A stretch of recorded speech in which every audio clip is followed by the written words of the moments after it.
ओम शांति। आज 30 सितंबर 2025 की ईश्वरीय महावाक्य सुनते हैं। आज बाबा ने कहा, मीठे बच्चे, बाप आए हैं सबके दुख हर कर सुख देने, इसलिए तुम दुख हरता के बच्चे किसी को भी दुख मत दो। प्रश्न में बाबा ने कहा, उच्च पद पाने वाले बच्चों की मुख्य निशानी क्या होगी? उत्तर एक, पहला, वे सदा श्रीमत पर चलते रहेंगे। उच्च पद पाने वाले बच्चों की निशानी है सदा श्रीमत पर चलते रहेंगे, कभी हठ नहीं करेंगे, अपने को आपे ही राज तिलक देने के लिए पढ़ाई पढ़कर गैलप करेंगे, अपने को कभी घाटा नहीं डालेंगे, सर्वप्रति रहम दिल और कल्याणकारी बनेंगे, उन्हें सर्विस का बहुत शौक होगा। छठा, कोई भी तुच्छ काम नहीं करेंगे, लड़ेंगे झगड़ेंगे नहीं। गीत है, तूने रात गवाई सो के, दिवस गवाया खा के। अब हम सुनते हैं मुरली की मुख्य पॉइंट्स। पहला है रूहानी बच्चे और रूहानी बाप। बाबा ने कहा, केवल ब्राह्मण बच्चे ही इस भाषा को समझ सकते हैं। हम सिर्फ बाबा के सम्मुख बैठे हैं, वही हमें पढ़ा रहे हैं। दूसरा, ब्राह्मण पहचान। हम वंशी ब्रह्मा कुमार कुमारियां हैं, शिव की सब आत्माएं हैं, पर बीके कहलाते हैं ब्रह्मा द्वारा। तीसरा, आत्मा और योग। बाबा ने कहा, आत्मा जितना बाप को याद करेगी उतनी पवित्रता बनेगी। शिव बाबा ही सच्चा ज्ञान देते हैं, श्री कृष्ण या और कोई नहीं देता। चौथा, श्री कृष्ण व क्राइस्ट का भेद। श्री कृष्ण स्वर्ग का प्रिंस है, उसको कोई जानते नहीं। क्राइस्ट का जन्म अलग प्रकार का है, दोनों की तुलना नहीं कर सकते। पांचवा, ज्ञान व कर्मफल। बाबा ने कहा, आत्मा ही सुख दुख भोगती है, परमात्मा कभी दुख नहीं भोग सकते। पाप विनाश का उपाय है, माम एकम याद करो, मतलब एक सिर्फ भगवान को, बाबा को याद करो। छठा, युद्ध का महत्व। बाहरी युद्ध से कोई स्वर्ग नहीं जाएगा। बाबा ने कहा, बाहरी युद्ध से कोई स्वर्ग नहीं जाएगा, असली युद्ध तो आत्मा और विकारों का युद्ध है। जो इससे जीतेगा वही स्वर्ग में जाएगा।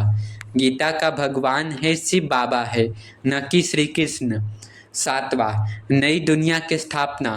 भारत ही स्वर्ग था, फिर से स्वर्ग बनेगा। बाप आकर स्वराज्य की स्थापना करा रहे हैं। आठवां, श्रीमत पर चलना। बाबा ने कहा, हर काम में बाबा की श्रीमत मानो तभी कल्याण है।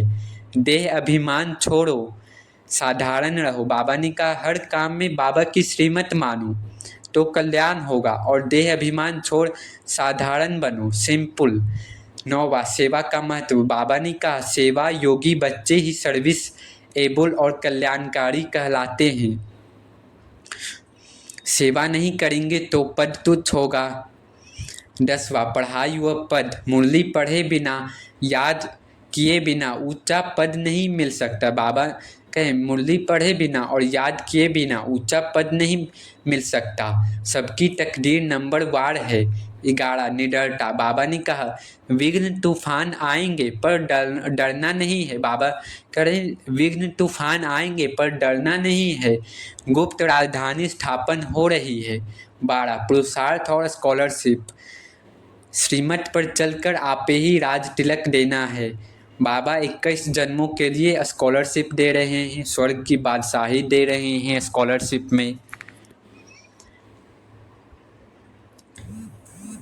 धारणा पॉइंट से पहला, रूहानी दृष्टि।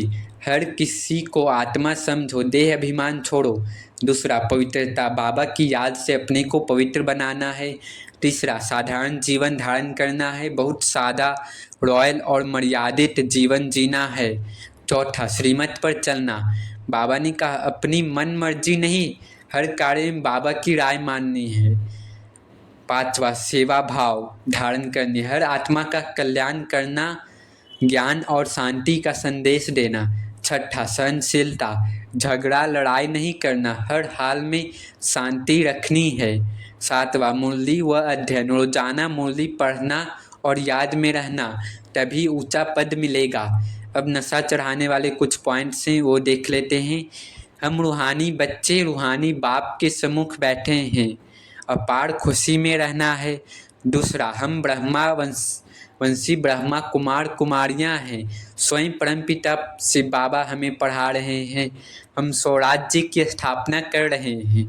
नई दुनिया यानी स्वर्ग हमारे लिए बन रही है। हम 21 जन्मों के लिए स्कॉलरशिप ले रहे हैं। हम भविष्य के स्वर्ग के मालिक बन रहे हैं। बाबा हमें पावन बनाकर साथ ले जाएंगे। अच्छा, मीठे मीठे सिखिलधे बच्चों प्रति माता पिता बाप दादा का याद प्यार और गुड मॉर्निंग। रूहानी बाप की रूहानी बच्चों को नमस्ते। धारणा के लिए मुख्य सार में बाबा ने कहा संगम पर बहुत सिंपल साधारण रहना है, क्योंकि वो यह वनवाह में रहने का समय है। बिल्कुल बाबा ने कहा, बिल्कुल सिंपल साधारण रहना है। यहाँ कोई भी आशा नहीं रखनी है। कभी अपने हाथ में लौ नहीं लेना है। लड़ना झगड़ना नहीं। बाबा आज कह रहे हैं कभी लड़ना झगड़ना नहीं है आपस में। दूसरा, विनाश के पहले नई राजधानी स्थापन करने के लिए सबको बाप का पैगाम देना है कि बाबा कहते हैं मुझे याद करो तो विकर्म विनाश हो और तुम पावन बनो। वरदान में बाबा ने कहा संतुष्टता की विशेषता द्वारा सेवा में सफलता मूर्त बनने वाले संतुष्ट मणि भव। संतुष्टता की विशेषता द्वारा सेवा में सफलता मूर्त बनने वाले संतुष्ट मणि भव। बाबा करे सेवा का विशेष गुण संतुष्टता है। यदि नाम सेवा हो और स्वयं भी डिस्टर्ब हो और दूसरों को भी डिस्टर्ब करे तो ऐसी सेवा न करना अच्छा है। बाबा करे केवल नाम का सेवा हो और स्वयं भी डिस्टर्ब हो, सेवा बोझ की तरह लगे और दूसरे भी डिस्टर्ब हो तो ऐसी सेवा नहीं करनी है। ऐसी सेवा न करना अच्छा है। जहाँ स्वयं के प्रति व संपर्क वालों से संतुष्टता नहीं हो, वह सेवा न स्वयं को फल की प्राप्ति कराती है न दूसरों को। इसलिए पहले एकांतवासी बन स्व परिवर्तन द्वारा संतुष्ट मणि का वरदान लो। संतुष्ट मणि का वरदान प्राप्त कर फिर सेवा में आओ, तब सफलता मूर्त बनेंगे। तो बाबा करें सेवा करने से पहले एकांतवासी बन अपने में परिवर्तन लाओ और संतुष्ट मणि का वरदान प्राप्त कर फिर सेवा में आओ, तब सफलता मूर्त बनेंगे। स्लोगन में बाबा ने कहा विघ्नों रूपी पत्थर को तोड़ने में समय न गवाकर उसे हाई जंप देकर पार करो। विघ्नों रूपी पत्थर को तोड़ने के बजाय उसे हाई जंप देकर पार कर देना है। अगर विघ्न आए तो विघ्न को तोड़ना नहीं, पार कर देना है। हाई जंप मार के छलांग लगानी है। अव्यक्त इशारे हैं। अब लगन की अग्नि को प्रज्वलित कर योग को ज्वाला रूप बनाओ। बाबा ने कहा ज्वाला स्वरूप याद के लिए मन और बुद्धि दोनों को एक तो पावरफुल ब्रेक चाहिए। बाबा करे ज्वालामुखी याद के लिए मन और बुद्धि दोनों को पावरफुल ब्रेक 1 सेकेंड में बिंदु और मोड़ने की भी शक्ति चाहिए। पावरफुल ब्रेक चाहिए और मोड़ने की भी शक्ति चाहिए। इससे बुद्धि की शक्ति व कोई भी एनर्जी वेस्ट न होकर जमा होती जाएगी। एनर्जी जमा होगी, जितनी जमा होगी उतना ही परखने की निर्णय करने की शक्ति बढ़ेगी। इसके लिए अब संकल्पों का बिस्तर बंद करते चलो, अर्थात समेटने की शक्ति धारण करो। अच्छा, ओम शांति, ओम शांति, ओम शांति।